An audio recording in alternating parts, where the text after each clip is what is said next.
Je vous l'avais annoncé et c'est chose faite, Urban Comics vient de sortir le deuxième tome des aventures de Geralt de Rive inspiré de la suite des jeux vidéo. Ce deuxième livre s'inscrit dans la lignée du premier qui était La Malédiction des Corbeaux, un premier tome qui faisait suite au troisième jeu vidéo et qui voulait continuer les aventures de Geralt de Rive après la fin de ce dernier. Et il va nous raconter ce qu'il se passe ensuite lorsque Geralt va arriver à Novigrad et qu'il sera engagé pour une mission assez périlleuse où n'est pas totalement étranger un certain Jaskier, le barde, qui est toujours dans les mauvais coups. Et cette fois-ci, les deux aventuriers vont être embarqués dans une aventure qui dépasse les mers et les frontières puisqu'ils vont être envoyés de l'autre côté des mers dans la région de Ophir, une région dont je n'avais jamais entendu parler dans l'univers. Cette région regorge de surprises, notamment un univers qui se rapproche un petit peu du monde arabo-musulman médiéval et on va retrouver cette ambiance orientale durant tout le comics parce qu'il y a des tonalités orange, des couleurs violettes qui nous font vraiment penser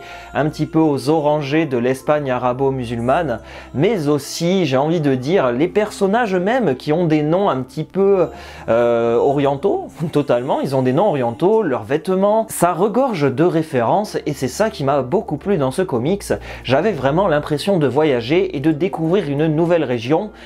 qui est très peu documentée dans l'univers de Sapkowski, donc l'univers vraiment canon, qui est là aussi un petit peu, je puis dire, délaissée dans les jeux vidéo parce que j'ai cru comprendre que dans les jeux vidéo, la région d'Ophir n'est pas totalement elle aussi mise en avant et c'est dommage parce que c'est une région assez originale qui regorge de qualité et qui mériterait qu'on s'attarde là-dessus, notamment dans les livres, ce qui permettrait de calmer un petit peu les gens et de montrer qu'il existe bien des régions où il y a des personnes avec des couleurs plus bronzées. En tout cas, ce que je peux dire, c'est que ce comics est bourré de qualité, notamment le fait qu'il fasse un petit peu effet miroir, comme le premier livre, La Malédiction des Corbeaux, qui faisait miroir à l'histoire de la Strige avec le roi Foltest. Et bien là, ce comics fait plus ou moins la part des choses en faisant un miroir avec l'histoire du djinn du premier tome. Vous vous souvenez, Geralt qui se battait avec Yennefer contre le djinn pour essayer justement de récupérer tout ça et de détruire la malédiction qui entourait cet être. Et bien là, il y a un petit peu les mêmes tonalités avec des démons orientaux